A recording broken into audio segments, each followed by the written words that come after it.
On today's show, Jason Kidd is not concerned about the state of the Dallas Mavericks. I am. And I'll tell you why on today's Locked On Mavs. I'm Luka Doncic, and this is Locked On Mavericks. How about 10 Mavericks, NBA champions? Bang! It's good! And the Mavericks have won the game! If you don't believe, you shouldn't be here. Loyalty never fades away.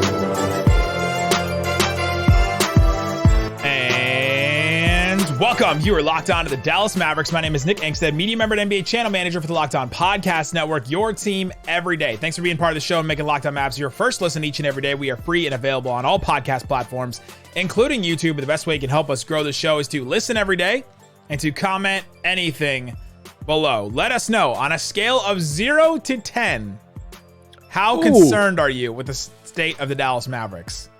Like 13 games left. Luka and Kyrie hurt. They could be back for the next game. Jason Kidd's not concerned. We'll talk about that. Today's episode is brought to you by Ibotta. Ibotta gives you cash back on hundreds of grocery items, from produce to personal care to pantry goods. Right now, Ibotta is offering our listeners $5 just for trying Ibotta by using the code LOCKED when you register. Go to the App Store, Google Play Store, and download the free Ibotta app. I'll tell you about it later. Why are you letting this thing ride?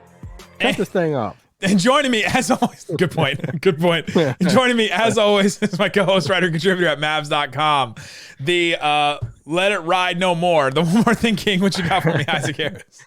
We saved the Let It Ride moments for That's fair. That's fair. Right. I turned it down. Usually I just leave it full blast, but I did turn it down. So pretty soon we'll have a Jason Kidd, quote after the game of, tonight, some of you might want to let it ride, but so I got my haircut. Coach. I got my haircut today, and I came home and didn't tell my wife I was getting my haircut. Got kind of a different haircut, and I was like, you know what? Don't care. Let's try something new. I wear hats every day anyway, and I walk in, and she's like, "I love your haircut." She's bragging on it a lot, and then she goes, "Hey, this is what you reminded me of," and she showed me her phone, and it was a picture of Champ. Like the Mavs mascot? The mascot. And I was like, really? Champ? Thanks. Glad you thought that was hot. So anyway, got a good chuckle out of that. For what it's worth, I look like Champ. If you want to watch Isaac and his mane, it's covered up by a hat right now, but you can watch us on YouTube. We appreciate everybody that's subscribed, that's hanging out with us. Thanks to everybody that stopped by and saw me at the game today. I appreciate all of you. I got stickers. I got more stickers, so I'll give out stickers. I think I gave out like 7 or 8 stickers tonight, including a couple people in the press room. Appreciate everybody. Tattoos are coming in the future. The condoms, the locked on sticker condoms are still gotten some weird questions about the condoms. It's very true. On today's show, we will break down the Mavericks' 88-104 loss to the Memphis Grizzlies. No Luka, no Kyrie, no Christian Wood. And talk about Jaden Hardy, Josh Green. I thought those were the 2 positives of this game, so we'll talk about some of that a little later. But first, Jason Kidd is not concerned about the season. We got another just all-timer from Jason Kidd after this game. So, again, I mentioned, after this Grizzlies game, no Luka, no Kyrie. Mavericks fall below 500 for the first time since December. The Mavericks are still in 8th in the Western Conference, and they're a half game from being out of the play-in in general. Oof. Yeah, let's cover the injury stuff real quick. Luka and Kyrie out of this game. Christian Wood was a late scratch to this game. Later, scratch to the game. Like an hour before the game, they said foot soreness and then didn't play. Yeah, and I think it was a pregame media that Jason Kidd said that the hope is for Luka and Kyrie to start practicing, tomorrow, which would be Tuesday. Obviously, they got a game on Wednesday. I'd be surprised if Luka played on Wednesday. Yeah, I would be too. I mean, we were talking about a week, and that it's about a week on Thursday. So if we're talking about when he was first out, when he like really like hurt that thigh a little bit more. So I don't expect him. Maybe Kyrie comes back for the Spurs game, but I don't expect Luka to come back for that Spurs game on Wednesday either at this point. Yeah.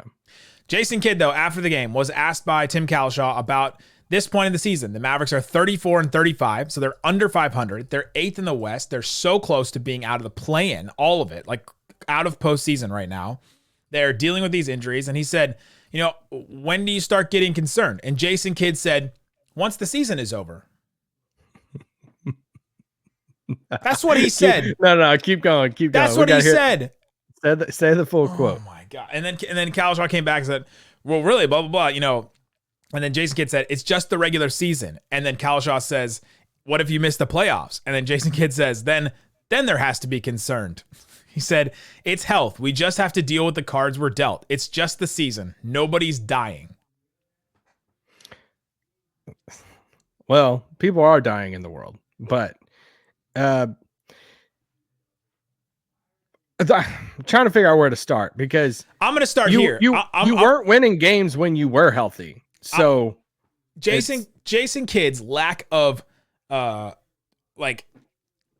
care or lack of sit forward in your seatedness. That's what I'm going to call it. The lack of concern, the lack of urgency. That's the word, is urgency. The lack of urgency he's shown for this season is just concerning. It's almost as if, and you could say this for many things from the Dallas Mavericks this season, it's almost like he's trying to make a point by what he's doing. It's the Ted Lasso. Are you saying there's a conspiracy? It's the Ted Lasso part where he doesn't want Roy Kent to come off the bench.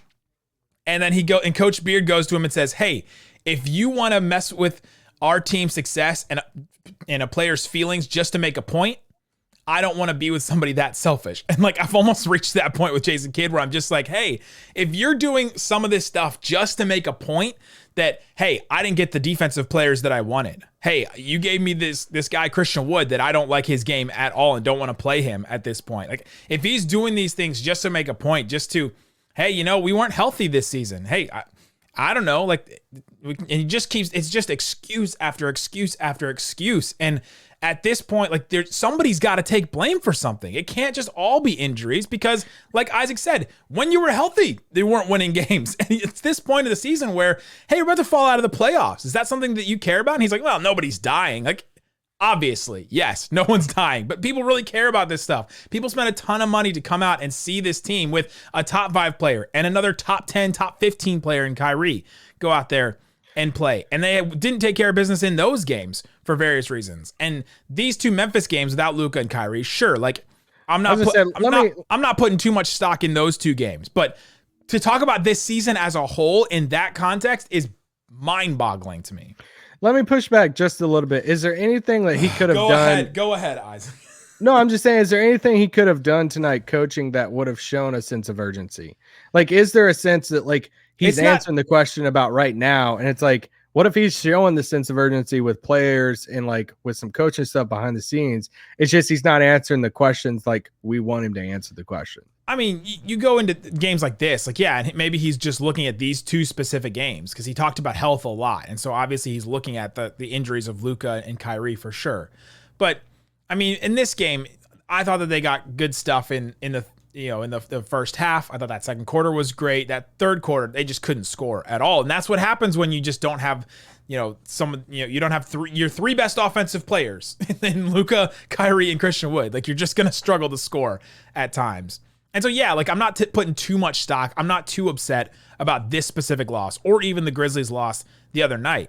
What I don't understand is just the lack of urgency for the season and to just say, we'll be concerned once the season is over. It doesn't matter. We're just here. Hey, guys, I'm not playing. I'm watching just like you guys. And as soon as the season's over, I won't be watching and you guys won't be watching anymore. It'll just be done. Okay, the nonchalantness, the tongue in cheek, the always trying to have the dry wit. You had the quote before the game where he referenced, we're pretty sure, referenced my tweet about the lineups with Luka and Kyrie and how Dwight Powell is the best big on the roster. And hey, we look at the stuff that you write and we want to make you guys happy. Be serious. Be a serious coach for once at this point in the season, because there are real consequences now for the way this season is playing. The way this season is happening. And I just, he pushed me over the edge tonight with this one. And I can tell. I just can't take it anymore. Coming up next, let's talk about how Nick is the new analytics guy for the Dallas Mavericks. And we'll talk about the Mavs against the Grizzlies. Talk about that coming up. But before we do, I got to tell you about our new sponsor. It's called Ibotta. Groceries, school shopping, and getting a little something for yourself. You're already doing it, so why not get cash back for it with Ibotta? Isaac. you go to the grocery store all the time, I bet, with 2 kids. I do, and I got to watch my back at the grocery now. Ibotta is IBOTTA. It's an app that you can go and earn cash back on every shopping trip. Ibotta gives you the cash back on hundreds of grocery items, from produce to personal care to pantry goods. Either link your royalty account or upload your receipt after you shop and get your cash back. It's that easy. You might as well try it. And right now, Ibotta is offering our listeners $5 just for trying it. So go to Ibotta, the app, IBOTTA. Use the code LOCKED, LOCKED. Try the capital L, locked. And go to the App Store or Google Play. Download it right now. Use that code LOCKED. Again, it's IBOTTA. Google Play or the App Store. Use the code LOCKED. All right, Isaac Harris. We're talking about the Dallas Mavericks. Their loss to the Grizzlies tonight and the lack of urgency from Jason Kidd at this point in the season. And we talked a lot about the job Jason Kidd's done this season. I don't think he's done a great job this season. The Mavericks, I don't think, are at a point where they're going to fire him because of the success from last season. That's just what happens with coaches. And so this is where we are right now, is they're just waiting for the guys to get healthy. And they hope that, hey, just fingers crossed that the guys get healthy, they come back, and that everything's fine. Isaac, is that possible? Let's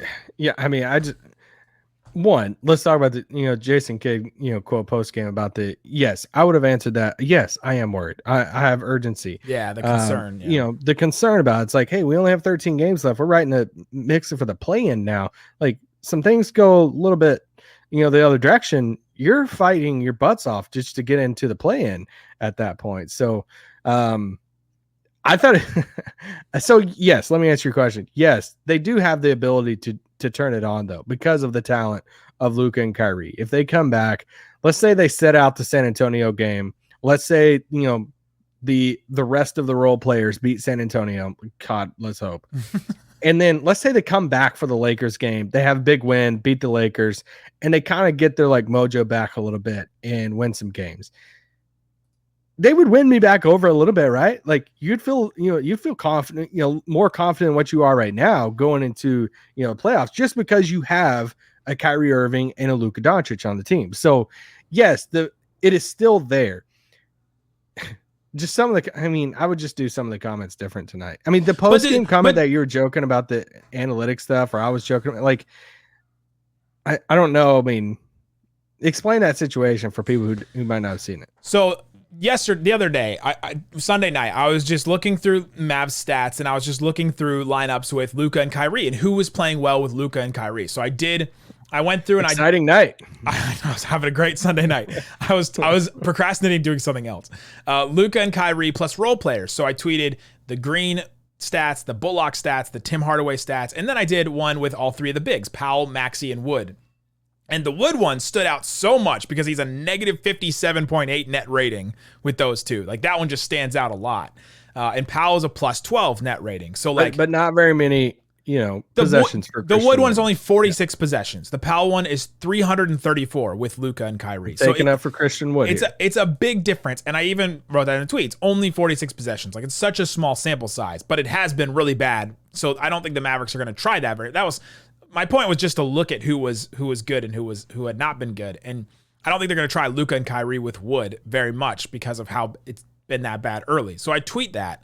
And then before the game against the Grizzlies on Monday night, Jason Kidd references and says, hey, we looked at, Tim Cato asked him a question about pairings and who pairs the best with, two big lineups or with one big lineup. And I tweeted a couple others about how, guys had played with, 2 big lineups or 1 big lineup, and Christian Wood came at the bottom of that too.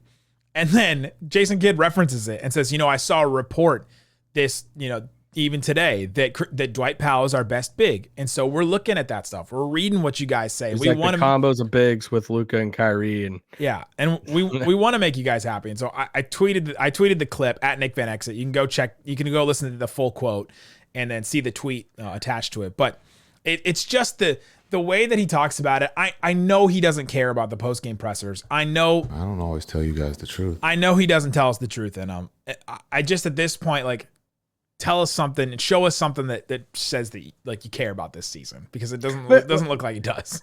It also goes a little bit into, we do care to an extent about some fan feedback to our podcast or any media stuff that you produce. A lot of reporters, you want to, get the readers' input and stuff. And I feel like, we joke about it sometimes. Media, it's like, what fans want us to ask or all this. And it's like, all right, well, if kid's not going to answer them, if kid's not going to answer in the truth, or he's just going to play around with it, there's really nothing you can do about it, right? Like, he could just pull our leg all season long, and it's just like, all right, cool, we can just keep asking questions. And there's been 100 comments on YouTube and stuff that have said, like, can you ask kid this? Like, sure, I can, but he's not going to answer them seriously. Like, he just doesn't. It's the way it is right now. And there's nothing, you can't do anything about it. So it's just part of it. So let's talk about the actual game, because I think that there's nothing else with Jason Kidd. This is my frustration with Jason Kidd, where he is, how he answers questions, how it looks like he cares about the season or doesn't, and all that. And so let's talk about this game, because the Mavericks, they lose this game 88-104. And the first thing that stands out to me is Jaden Hardy. That first quarter, Jaden Hardy, 16 points, 5 of 9 from the field, 4 of 6 from 3, and just 1 turnover, which is a huge positive for him. Got to the free throw line, hit both of his free throws. I don't want to do another, like, I'm frustrated with, but I am frustrated that, like, we could have been seeing this all season. This is one of the things that I'm frustrated about, is that Jason Kidd also talked about Jaden Hardy, and I asked him a question about what do you want to see from him to get some more minutes going forward, and he's like, he's still young in his career. He told Tim Cato another Hardy question, like, he's an infant in his career at this point. He's got a small sample size, and you're like, okay, but if you could have just brought him along a little bit more throughout the season, then we could have seen this. This team would have been prepared for an absence of Luka or Kyrie or Dinwiddie at the time, and they have it. And so now, but we see Jaden Hardy, and it looks like he's ready for some minutes. We've been saying that now for months, I think. Yeah, I've never been in the camp of like, hey, you should start, or hey, you should get 35 minutes again. He got 41 minutes, tonight. He was never gonna get that with everybody healthy. So like, I get that of like why he hasn't had this type of role all season. I just never understood why Frank's played over him, which now, this is some of the rotation stuff I just don't understand right now. It's like, okay, so when everybody's playing and healthy, Frank plays, but then when no one's healthy, then Frank doesn't play. And I'm just like kind of confused by him, like, and Frank's even a free agent. He's up for a new contract this summer. You and your tweets. But no, Hardy, man, like, he is showing that he deserves some more minutes. And if don't want to do this now, but like, if the season goes a different direction over the next few weeks, Hardy is the one. Hardy's the one that should be playing a ton, because if you not to go ahead and look towards next season, but it's like, man, if Jaden Hardy could like show something, towards the end of the season and going into the summer, and to be a legitimate guy coming off the bench, it's kind of like the Josh Green thing. That would be huge for this team. Yeah. So yeah, Hardy was the story in this, game. He led the team in scoring. Who would have guessed? Who would have thought? Paul Rudd meme here that in game, look at 60, us. I think this was game 69, right? Look at us. Who would have thought? Was this game 69? Yeah, game 69. That's nice. Game 69, that Jaden Hardy would lead the Mavs in scoring. I think if you told me that, I would have said things are tough. You would have been correct. And it would be correct. Things are tough right now. But still, 28 points for him tonight. That was some of the moves he was scoring, his confidence, shooting off the dribble too. He had a couple threes that were like, he did shoot 15 threes in this game, but this is what you want, right? In a game that, none of the 3 best offensive players don't play. Sure, go out there and shoot 15 threes in a game. Let's do this. So I was happy watching him play tonight. He's fun, man. He wasn't happy with his performance, especially shooting wise. Jason Kidd even mentioned after the game, 15 threes is probably a little too many for him. And I think Hardy agreed. He was just getting him up there. And some of it was just late in the shot clock stuff. They didn't really have anything else to go to. And they said, okay, well, Hardy's like, I'll just hoist up a 3. He did hit in the first quarter a step back corner 3, which is a really hard shot to do. Like, he just has a bag, man. And it's just so nice to see him get some more development, get some more playing time here. And the Mavericks have a real piece. I will tell you that there was a member of the Sacramento Kings organization who was sitting next to me during the game and said that that anytime Jaden Hardy does something, that the GM of that the someone in the Kings organization sends everybody a note about it. And it's like mad that they traded 2 second-round picks for it. I was gonna say they traded. They're like always upset about it. Anytime they see him like leading the G League in scoring or like has a really good shot or a good dunk or if something. that person's texting about Hardy, he must have blew up the text about Luka. Yeah, they're like, we lost another one to the Mavericks. But yeah, the Kings organization internally does talk about Jaden Hardy, and it's that they think it's a big miss that they missed on him. So it's all right. Hey, they got Bagley. Mavs win some of them. They don't have Bagley anymore. I know, I'm joking. I can't talk any smack because they're having a fun season and they're really good. Isaac doesn't want to light the beam at all. Coming up. I know. I love the Kings. They're fun. Coming up, let's talk about Josh Green. I thought he had the most impactful game. Yeah. And I want to talk about some of the things, some of the struggles he's had. So we'll talk about him coming up. But before we do, let me tell you about FanDuel. FanDuel is the #1 sports book in America. It's the sports book of Locked On, so you can go check it out, see what's available at FanDuel. Again, go to FanDuel.com/LockedOn, and you can go and see. Come on, FanDuel. You can go and see conference winners. Those Sacramento Kings are still plus 2,900. They're below the Lakers, the Mavs, the Grizzlies, the Clippers, the Warriors, the Suns, and the Nuggets to win the Western Conference. That's a sneaky good one. Plus 2,900. Timberwolves are plus 6,500, so they're way below that. But the Lakers plus 2,400. That the Kings have worse odds to win the West than the Lakers is wild right now. But you can go check that out on FanDuel. All kinds of other stuff. They have World Baseball Classic. They have college basketball with that tournament coming up. You have all that stuff you can go check out at FanDuel. You can get a no sweat first bet up to $1,000 with bonus bets. Again, FanDuel.com/LockedOn. All right, Isaac Harris. Thanks, everybody, for hanging out with us and watching Locked On Mavs each and every day. We appreciate you guys. Let's talk about Josh Green, because I thought Josh Green was the most impactful player for the Mavericks in this game. He only played 27 minutes because he got in foul trouble. He got three pretty quick fouls in the third quarter, and that really slowed the game down, and honestly slowed the Mavericks down to a point where the game was just not winnable after that for him. But 23 points, 5 boards, 7 assists. The 5 fouls, the 4 turnovers, but he was only a -2 in this game. Hit 3 threes, 10 of 15 from the field. Just a really good, complete game from Josh Green. He's got to get his groove back, and especially when it gets back to playing with Kyrie and Luka and those guys. But I mean, he's basically the point guard for a decent amount of it. And which, I mean, Nico kind of coined him as the third ball handler back a while back. After the trade deadline, it's like, hey, well, we got Josh. And People forget about Frank. Oh, let's go. People also forget about Frank. And but no, I mean, yeah, I was happy to see Josh tonight. It felt like he was a little bit more confident in his threes. He hit 50% of his threes and stuff tonight, but he was all over the floor too. Couldn't ask for 23 points out of Josh Green. Sign me up every day. It was the vets in this game. I'm like, no, with Josh Green, though, we're starting to see the confidence come back. You said he's got to get his groove back. And yeah, with the fouls, definitely.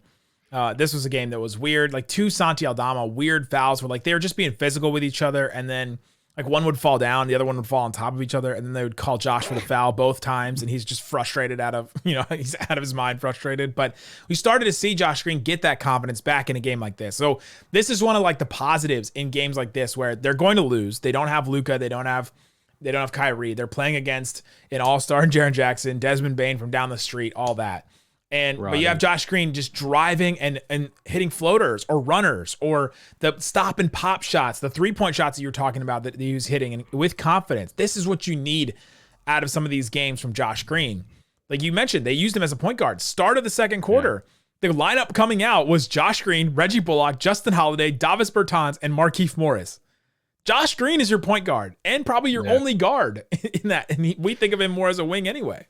And you see, a game like this and you look at Reggie, Tim, and Maxey, they combine for 11 points in this game. But who typically sets these guys up? It's Luka and Kyrie. And so, we were texting about the other night about Tim playing without, Luka and Kyrie. It's like, it's really a lot of these guys because they're all pieces around, a ball dominant guard like a Luka or a Kyrie.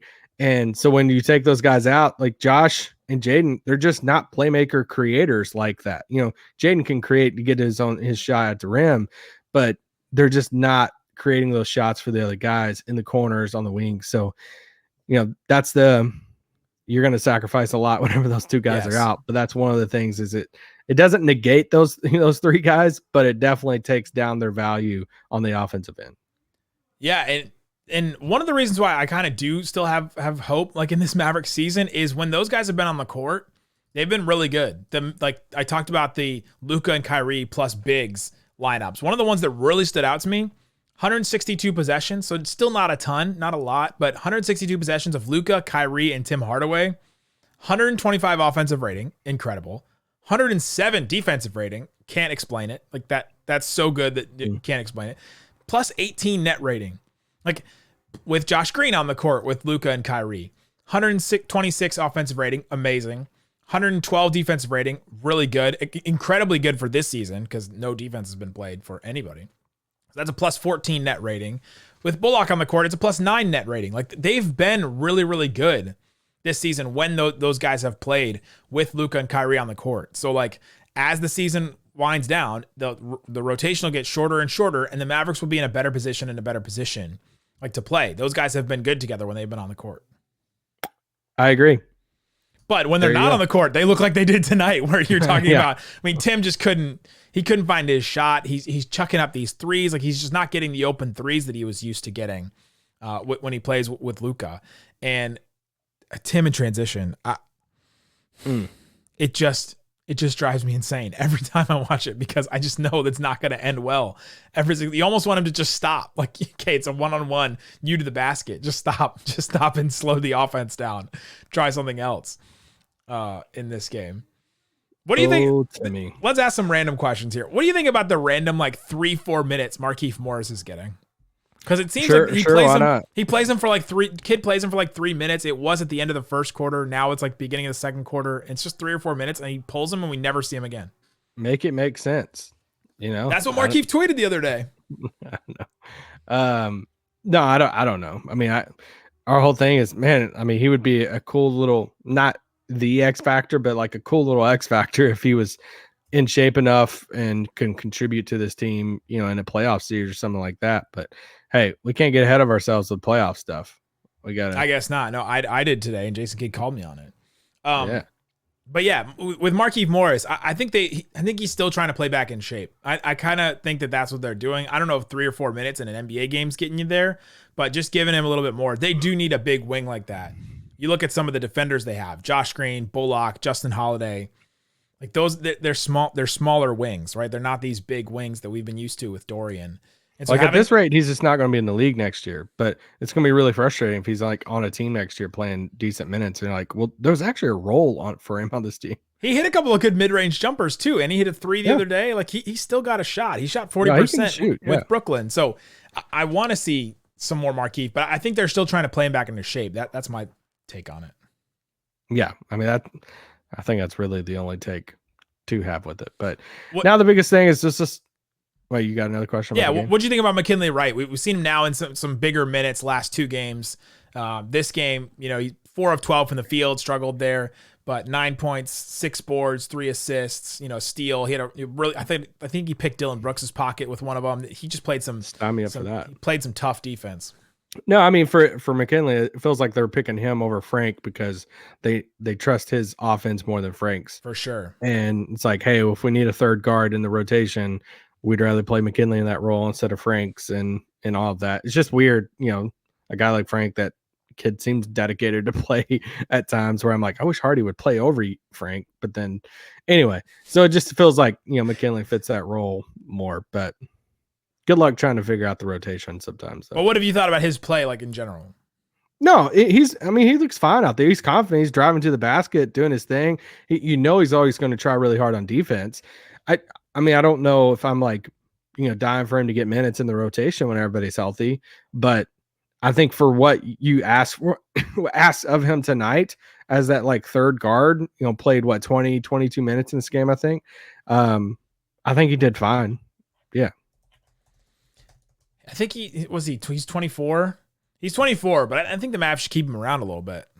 I like him a lot. He's small, especially you see him in person on the floor. You're like, all right, you are pretty tiny, but he makes up a lot with his energy and all of that. So I like him a lot. I think a lot for him will come down to his outside shot for sure. And can he make that consistently and on his own? So we'll see. It was fun. I mean, now everything's about the San Antonio game. You have to win this. I mean, must win. Does it define the season? No, the Spurs suck so bad. No matter who plays in this game, you got to come out of this game with a win. Is it still nice to know that the Spurs suck? It is still. It's kind of. For all the bad that's going on with the Mavs season, it's still nice to look down at the bottom of the standings and it's San Antonio and Houston, right? Both of them. Sign me up. The Mavs are not playing the worst basketball in Texas for sure. I'm gonna say, don't want to talk too much smack because there could be 3 Texas teams down there towards the bottom. I don't know. The Spurs are what? They're do this math real quick. 16 games behind the Mavs. Wow. That's a lot. That's incredible. Insane. All right, we'll be back with a post game after that game as well. Guys, thanks so much for hanging out with us on Locked On Mavs. Go check out Locked On NBA Game to Game. You'll hear from me. You hear from other people that cover their teams for Locked On all across the league. Locked On NBA Game to Game on the Locked On NBA YouTube channel and wherever you get your podcasts. Peace out. Boom.